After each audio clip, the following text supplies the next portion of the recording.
झाड़ू लेकर के फिर कांटे साफ करे, फिर आके अरे बोले ये तो धूप से और ये चौका दिया था जो फट गया, तो फिर गोबर लावे, फिर उसको लीपे।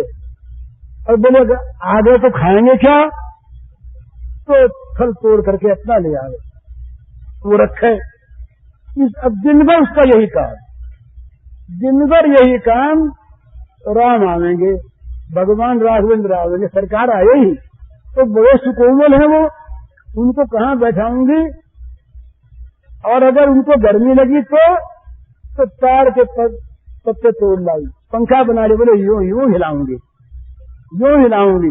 और अगर आ गए और मैं उनके चरणों में गिरूंगी, पर कहीं अलग हो गए तो मुझे नहीं छुआ तो बोले नहीं मैं छिप जाऊंगी, छिप जाऊंगी। वो कहेंगे तो सामने आऊंगी। अच्छा तो आते ही होंगे, बस उसकी यही काम, रास्ता बुहारना, उस चौकी को बार बार लीपना, बार बार नए नए फल लाना, कभी छिपने की सोचना और कभी चरण पकड़ने की सोचना, और बार बार रोती रहना। ये उसका रात दिन का काम। इतना अनुराग बढ़ा उसका भगवान में कि राघवेंद्र खिसियाए। अब भगवान चित्रकूट में पहुंचे। भगवान जब आए तो खबर लगी, पहले से खबर थी कि सरकार आ रहे हैं। तमाम मुनियों ने देखा कि आज बड़ा अवसर है, सब बड़े बड़े विद्वान, तो उन्हें देखा हमारी कुटिया में आवेंगे, तो हमारी कुटिया में आएंगे। सब अपने सजा सजा करके कुटिया रखी, तमाम पुस्तकें रख दी। पूछेंगे भगवान, बताएंगे हम इतना पढ़े, और उनको तमाम वेद के वचन सुनावेंगे। भगवान प्रसन्न हो जाएंगे, बड़ा आनंद होगा। सबके मन में चाह आए, वो सब खड़े बेचारे, तो कईयों से तो पूछा ही नहीं। किसी ने सामने आकर के आशीर्वाद दिया तो प्रणाम करके पूछ लिया, बोले महाराज वो शबरी कहाँ रहती है? बड़ा दुख मालूम हुआ, वो हमसे तो पूछा ही नहीं कि तुम कौन हो, और शबरी कहाँ रहती है पूछने लगे सरकार। बुरा न माने भला कोई, इसमें ब्राह्मणत्व का अपमान नहीं है। ये तो वर्ण धर्म से परे की चीज है। ना हम वर्णी न च गृहपति ही, ऐसा कहा भक्तों ने। नो वनस्थो यतिर्वा, न हम ब्रह्मचारी हैं, न हम गृहस्थ हैं, न हम वानप्रस्थ हैं, न हम सन्यासी हैं, न हम राजा हैं, ये सब, न हम क्षत्रिय हैं, न वैश्य हैं, न वैश्यो न शूद्रो, न वैश्य न शूद्र है, किंतु पूजन निखिल परमानंद पूर्णामृताब्धे गोपी भर्तुर पद कमलयुर दासदासानुदास। ऐसे जो दासदासानुदास होते हैं उनकी चर्चा है ये। तो क्या हुआ कि पूछा नहीं और सीधे पहुंच गए सबरी का मानो इनमें भी पागलपन आ गया। जितना सबरी का आश्रम दूर मिले, क्योंकि वो तो दूर चली गई थी, इतना वे जल्दी चले, जरा दौड़ने लगे। शबरी जी का कहाँ, शबरी जी का आश्रम कहाँ, शबरी जी थी तो जरा जाकर के छिप गई पेड़ की आड़ में, कि कहीं भगवान कह दें कि भाई उसकी छाया क्यों पड़ गई, तो जरा सा छिपी। पर ये जब सबरी पुकारते पास पहुंचे तो देखा कि गदगद हो रहे हैं। तो सबरी जी को देखा इस प्रकार से, सबरी जी ने तब सामने आ गए। अब उधर तो राघवेंद्र जो हैं, भगवान राघवेंद्र, वो सबरी जी के लिए मानो व्याकुल से हुए। तो सबरी देखी राम गृह आए, मुनि के बचन समुझ दिए भागे। सबरी देखी राम गृह आए, मुनि के बचन समुझ दिए भागे। सरसिज लोचन, ध्यान करिए, सरसिज लोचन बाहु विशाला, जटा मुकुट सिर उड़ बनमाला। सरसिज लोचन बाहु विशाला, जटा मुकुट सिर उड़ बनमाला। श्याम गौर सुंदर दुभागी, सबरी परी चरण लपटारी। श्याम गौर सुंदर दुभागी, सबरी परी चरण लपटारी। प्रेम मगन मुख बचन नयावा, पुनि पुनि पद सरोज सिर नावा। प्रेम मगन मुख बचन नयावा, पुनि पुनि पद सरोज सिर नावा।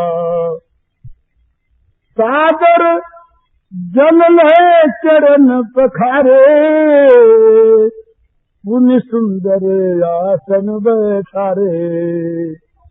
सादर जल ले चरण पखारे, पुनि सुंदर आसन बैठारे।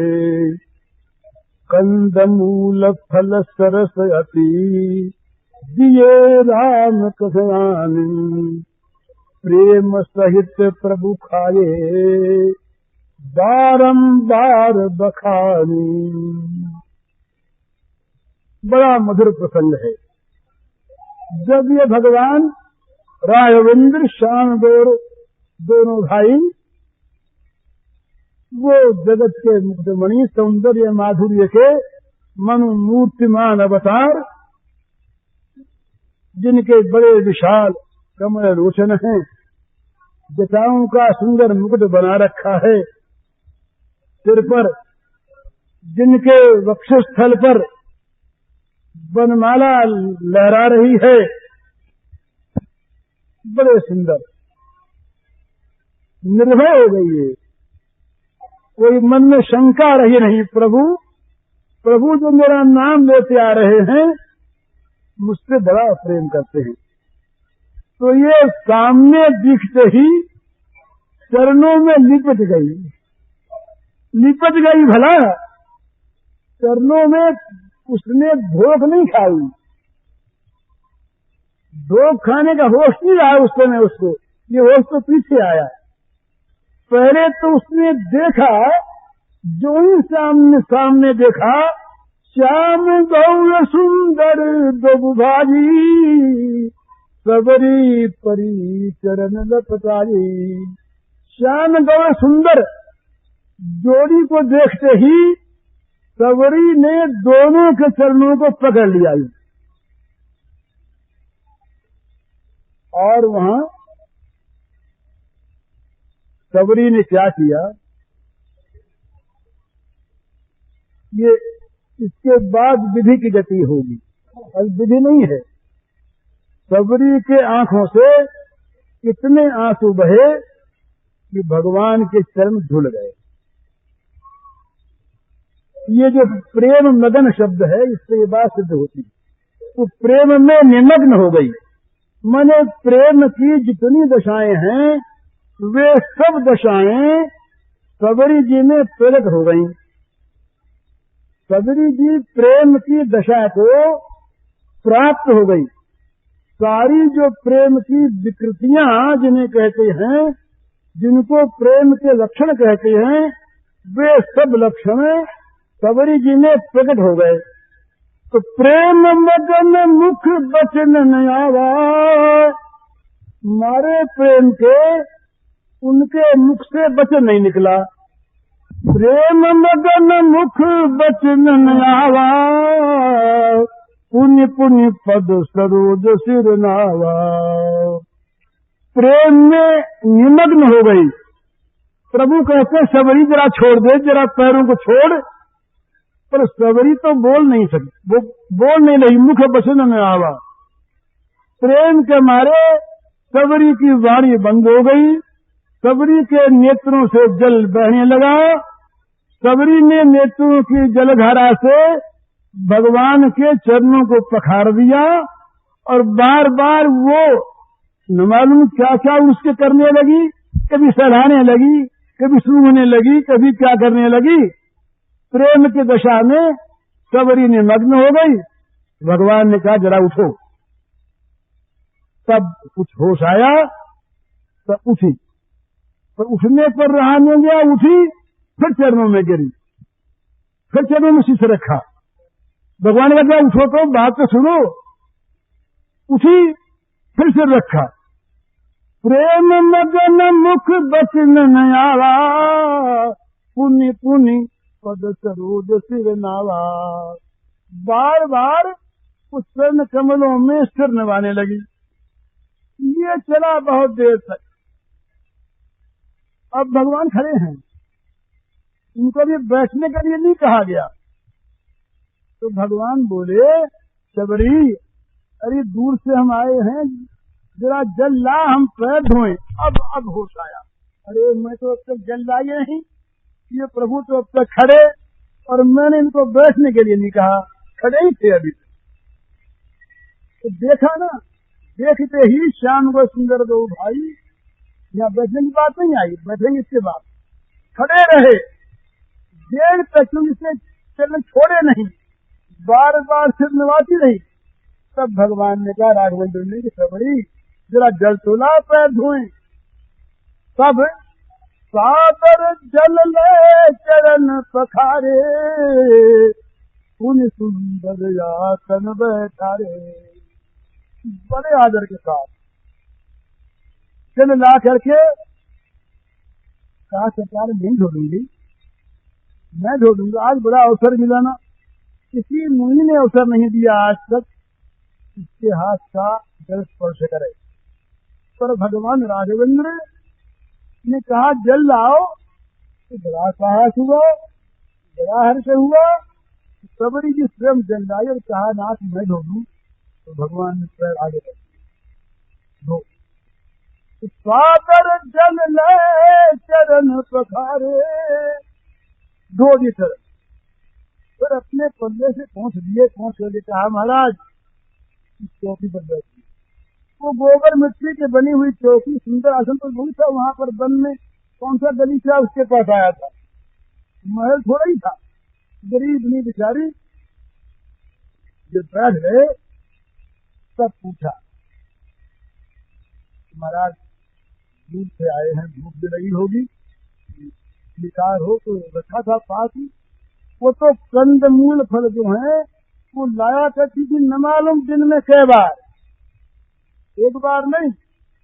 बोले ये तो जरा बासी हो गए, ये तो कुछ देर के हो गए, जरा सी इसमें बोले सिकुड़न आ गई, तो ये फल तो राघवेंद्र के काम का नहीं रहा, फेंक दिया उसे।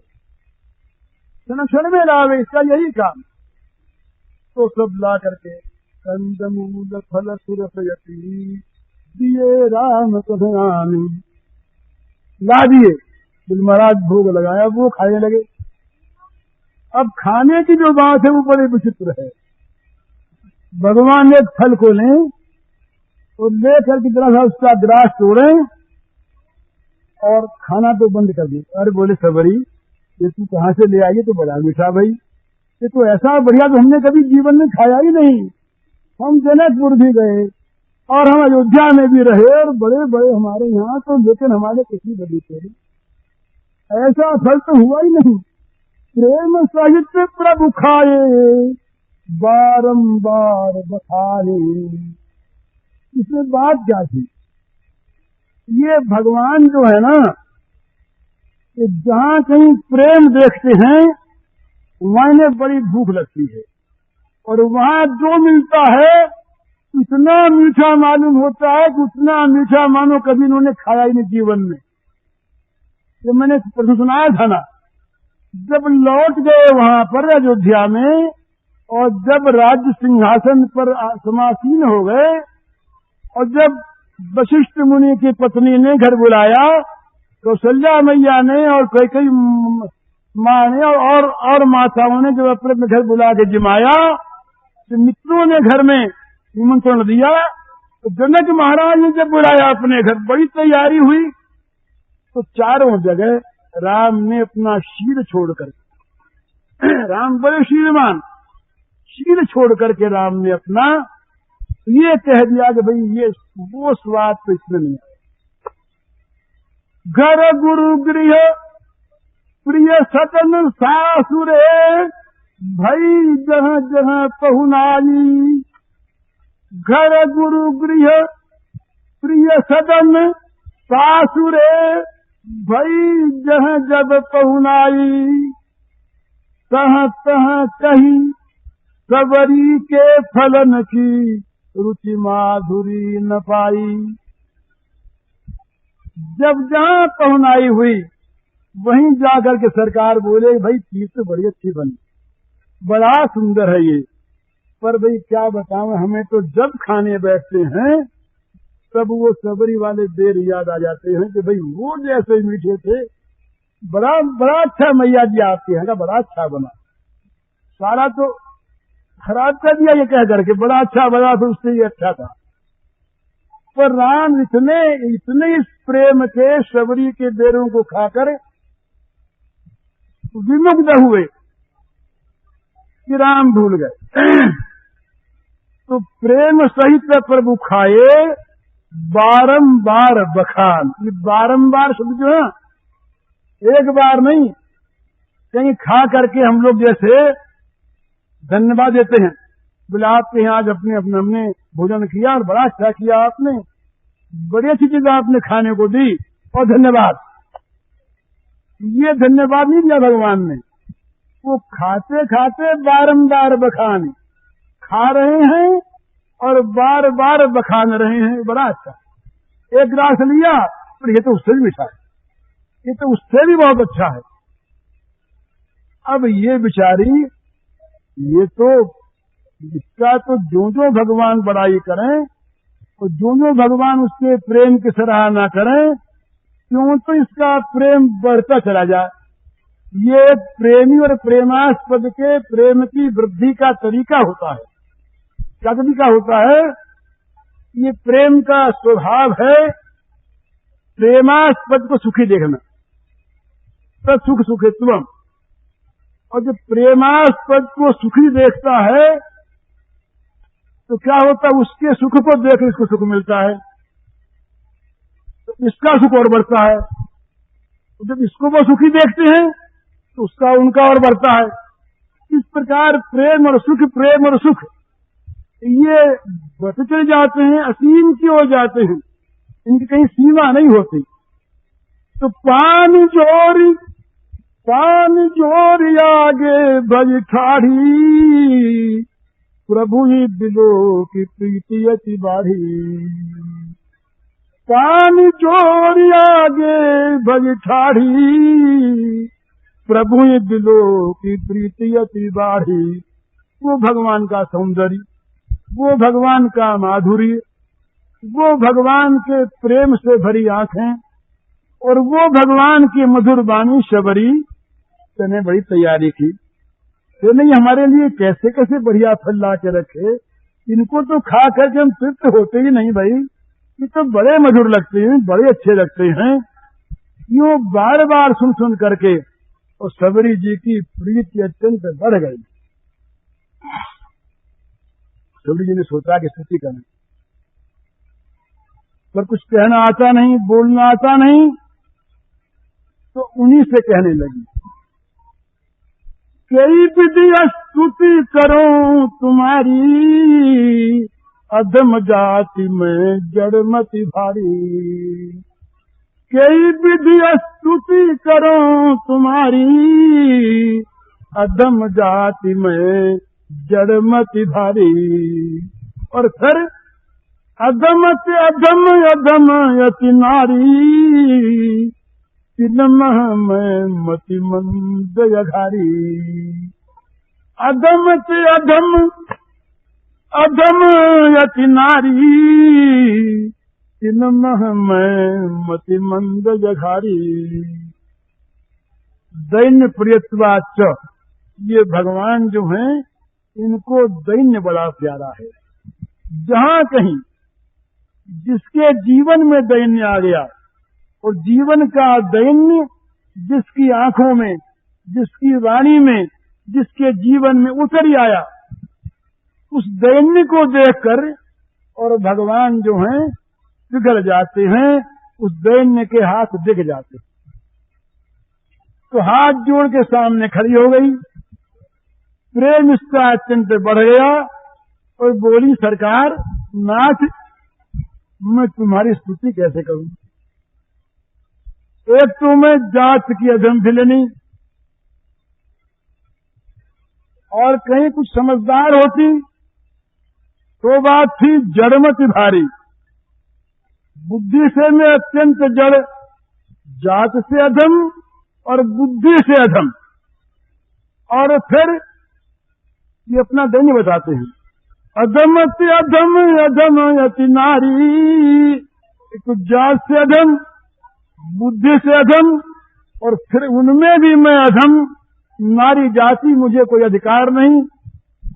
और फिर महाराज मैं अत्यंत मतिमंद, और लेकिन एक विश्वास है, आप आधारी हैं, आप पाप का नाश करने वाले हैं। मेरे पापों की ओर आप देखते तो मेरी कुटिया पर आप आते कैसे? मेरी कुटिया पर पधारे आप, इसी से सिद्ध हो गया।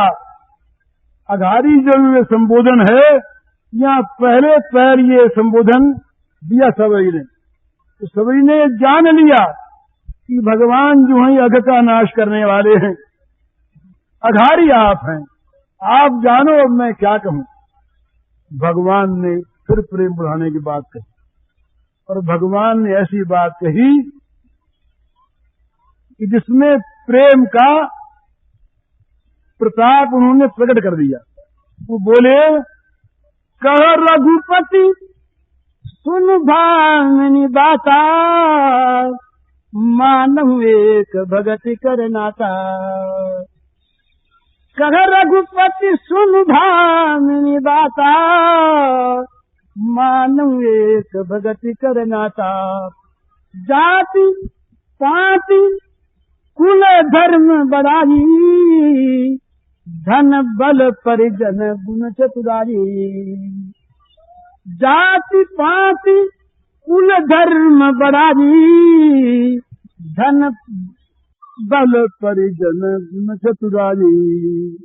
पर भगतिहीन नर सोहई कैसा, बिनु जल बारिद देखिए जैसा। भगवान ने कहा, राघवेंद्र बोले, कह रघुपति, भामिनी, भामिनी संबोधन, भामिनी सुनो बात। भाई मैं जो हूँ प्रेम का भगवान, प्रेम का ठाकुर, ये कोई संबंध नहीं मानता, मैं केवल संबंध मानता हूँ भक्ति का, प्रेम का संबंध मानता हूँ। कोई बड़ी जाति का हो, कोई बड़ा पंक्ति पावन हो, हमारे यहाँ पंक्ति पावन ब्राह्मण होते हैं, जिसका कुल बड़ा ऊंचा हो, जो बड़ा धर्मात्मा हो, सारे जगत में जिसकी कीर्ति फैल रही हो, जो बड़ा धनी हो, जिसके पास सब प्रकार के बल हो, जिसके परिजनों का पार न हो, जो बड़ा गुणवान हो, और जिसके पास सारी चतुराई भरी हो, ये सब गुणों के नाम ले लिए। बस यही गुण सब हैं जिनके पीछे लोग पागल हैं। जाति पाति कुल धर्म बड़ाई, धन बल परिजन गुण चतुराई। का ऐसे भी अगर कोई हो, लेकिन उनमें अगर मेरी भक्ति नहीं, तो भगतिहीन नर सोहई कैसा, बिनु जल बारिद देखिए जैसा। जैसे बिना पानी के बादल, व्यर्थ के बादल, केवल शोभा शोभा उसमें है, बस उनमें कुछ सार वार नहीं है। इसी प्रकार ये जाति पाति कुल धर्म बड़ाई, धन बल परिजन गुण चतुराई, ये सब व्यर्थ हैं भक्ति के बिना। अब उसको जिज्ञासा हुई कि भाई भक्ति क्या है।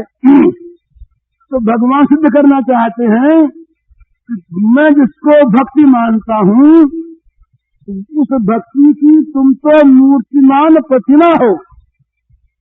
ये बतलाने के लिए भगवान भक्ति की व्याख्या करते हैं। तो भगवान बोले, नवधा भगत कहूँ तुझ पाही, सावधान सुनो धरु मन माही।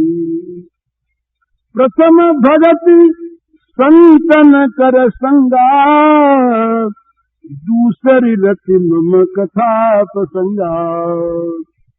गुरुपद पंकज सेवा, तीसरी भगत यमान। चौथी भगति मम गुणगन, करई कपट तजिगान।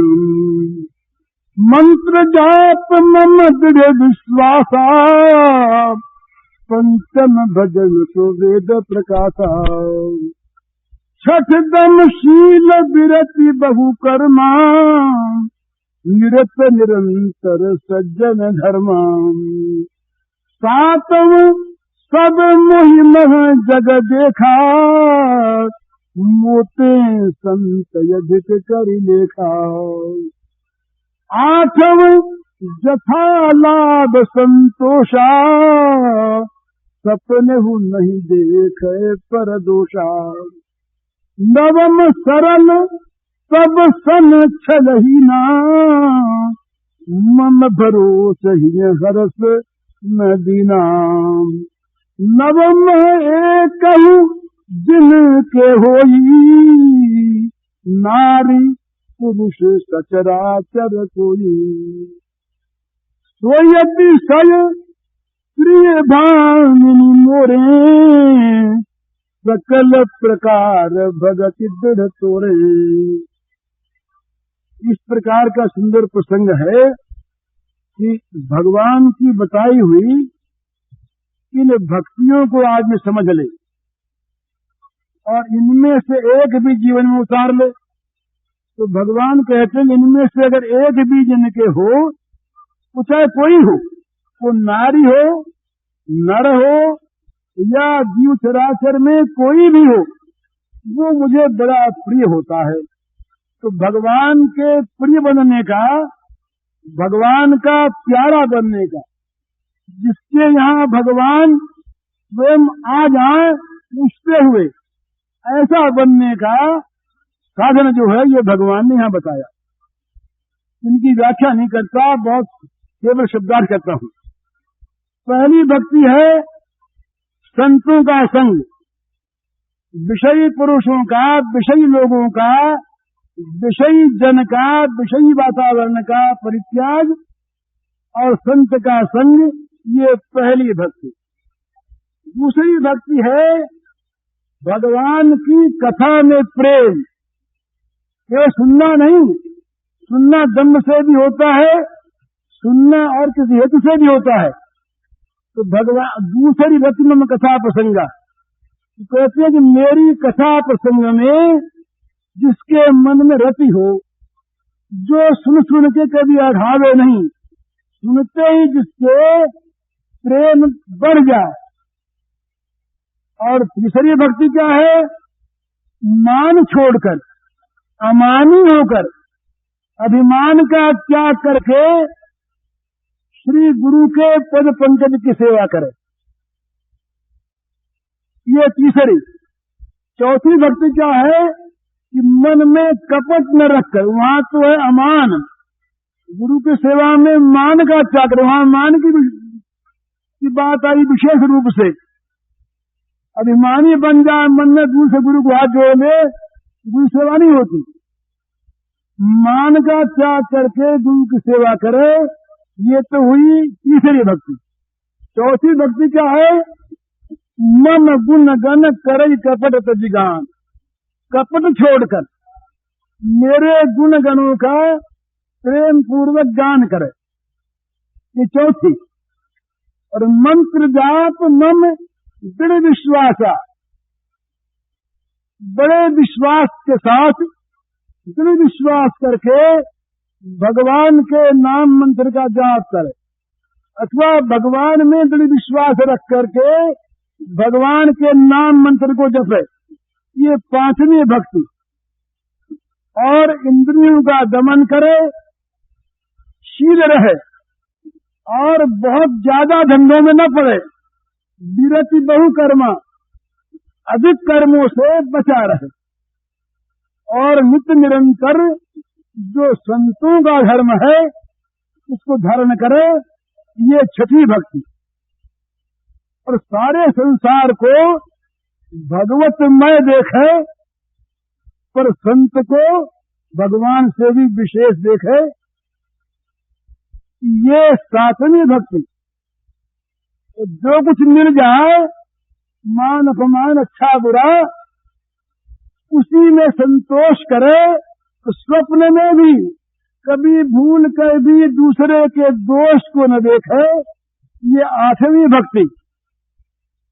और हृदय में सरलता हो, किसी के साथ भी छल न करे और मन में भगवान का बड़ा भरोसा रहे और संसार के किसी भी पदार्थ की प्राप्ति में न हर्ष हो और न उद्वेग हो। इस प्रकार ये नौवीं भक्ति। तो कहते हैं कि इन नौ में जिसके एक भी होती है वे भी मुझको बड़े प्यारे होते हैं। तो तेरे में तो ये सब के सब सुलभ है। जोगी वृंद दुर्लभ गति जोई, तो आज सुलभ भय सोई। मम दर्शन फल परम अनुपा, जीव पावन सहज स्वरूपा। जीव का सहज स्वरूप क्या है? भगवत जन हो जाना, भगवान का भक्त होना, ये जीव का सहज स्वरूप है। यहाँ यही प्रसंग है। तो काज मेरे दर्शन का ये अनुपम फल है, तुम बस मेरी ही हो गई। सदा के लिए भगवान ने सबरी को स्वीकार कर लिया। ये श्री रामायण में सबरी जी का प्रसंग है। अब अगली बात थोड़ी सी भक्तिमाल की कहने, पूरा कर देना। इस प्रकार से क्या कह बजे, हाँ समय तो होगा, फिर भी आ जाए। खैर, इस प्रकार से जब सबरी जी को भगवान ने निजजन स्वीकार कर लिया, तब वो इसके बाद मुनियों के पास, ऋषियों के पास पधारे। ऋषि सब आ गए थे। भगवान बड़े ब्रह्मण्य है भला, भगवान के समान ब्रह्मण्य देव, ये ब्राह्मणों के बड़े भक्त। ये तो नवदा भक्ति यहाँ बताई सबरी के लिए, ये भक्ति प्रेम की थी, इसलिए यहाँ पर वो प्रसंग नहीं आया। और जगह जहाँ भक्ति कही वहाँ विप्र पद पूजा, ये भक्ति का एक अन्यतम अंग बताया। यहाँ वो प्रसंग नहीं था। तो भगवान बड़े ब्रह्मण्य देव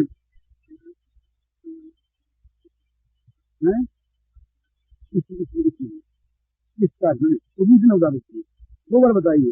इसमें विप्र पद पूजा पहला, प्रथम भक्ति। हाँ, पहली भक्ति जो है वो ब्राह्मणों के पदों की पूजा है।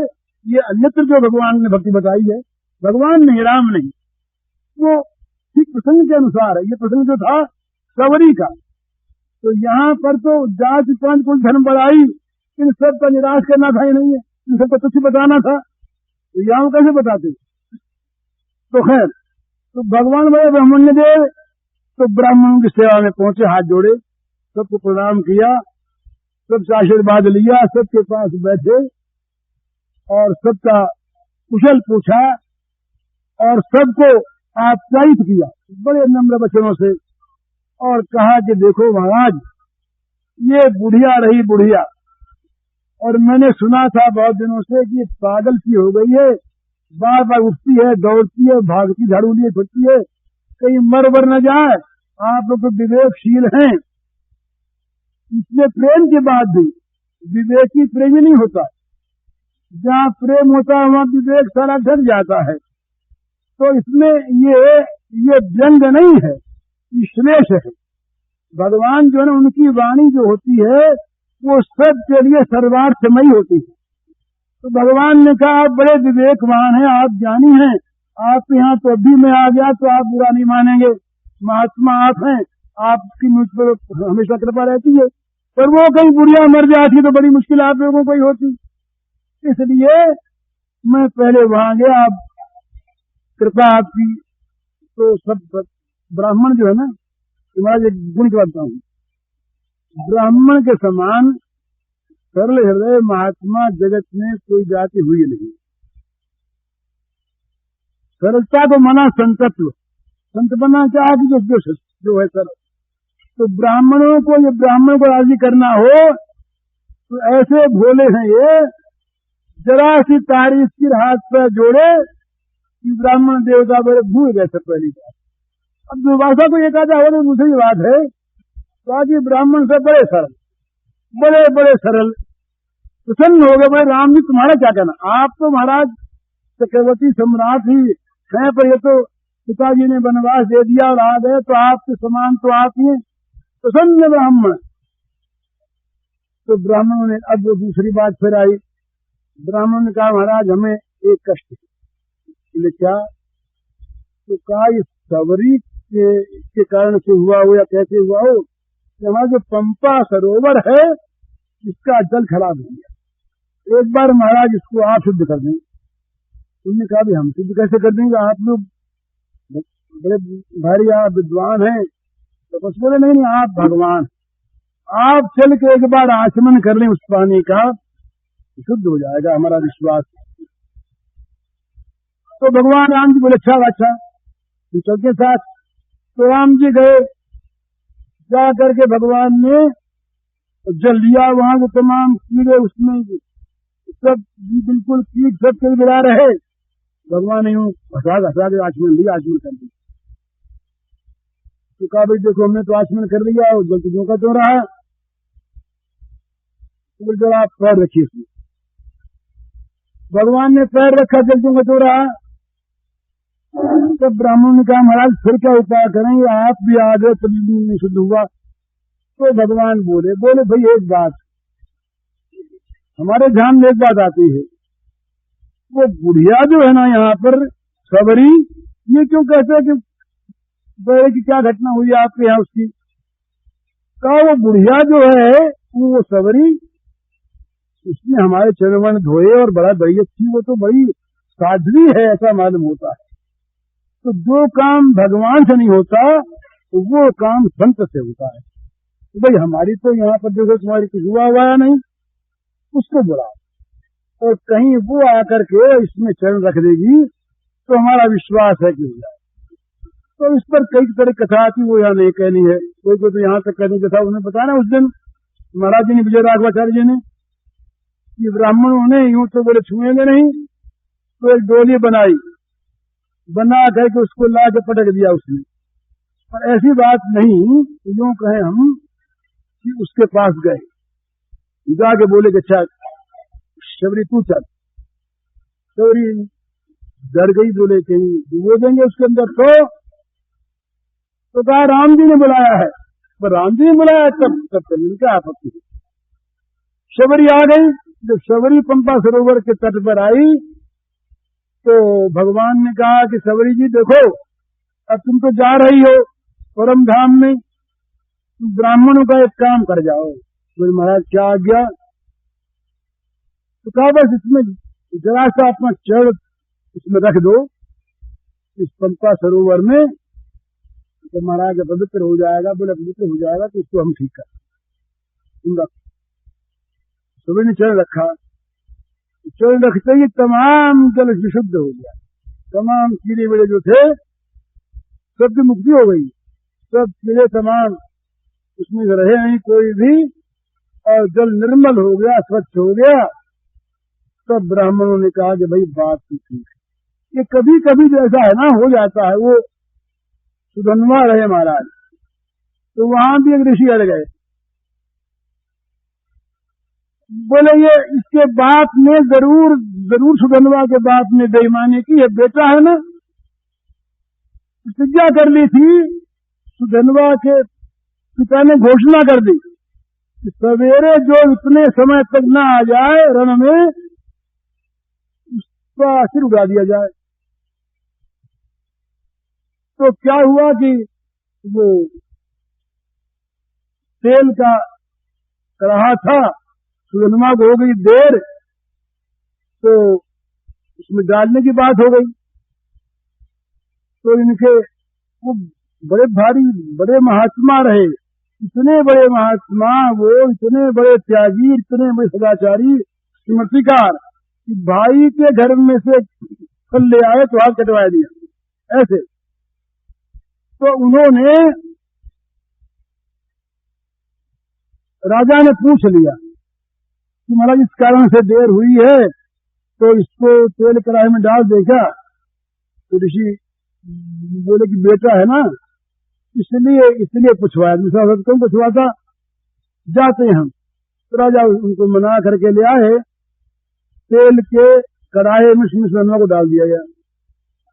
जब सुगंधवा गया अंदर, उसने भगवान के नाम की ध्वनि की, ध्वनि करते करते उसमें बैठ गया, जला नहीं। जब जला नहीं तब बड़ा आश्चर्य हुआ। ऋषियों ने कहा कि जरूर कोई न कोई बेईमानी की इसके बाप ने, तेल में नहीं जला। तो नारियल उठा के फेंका कि नारियल अगर फूट जाता तो ठीक, तेल उबल रहा, नहीं उबल रहा, तो नारियल फट गया, उसकी लग भी गई। तब ऋषि ने कहा कि भाई ठीक है, ये भगवान के नाम का महात्म्य, भगवान के प्रेम का महात्म्य। तो शबरी जी की कथा इस प्रकार से समाप्त होती है। अब समय हो गया, बहुत देर मुझको हो गई और आप पधार गए हैं। अब बोल सियावर रामचंद्र की जय। यह सबरी जी के भक्ति विषयक व्याख्यान पुत्री भाई जी द्वारा आज मिति आषाढ़ कृष्णा चतुर्दशी मंगलवार को दोपहर में 4 बजे दिया गया। गीता ओम।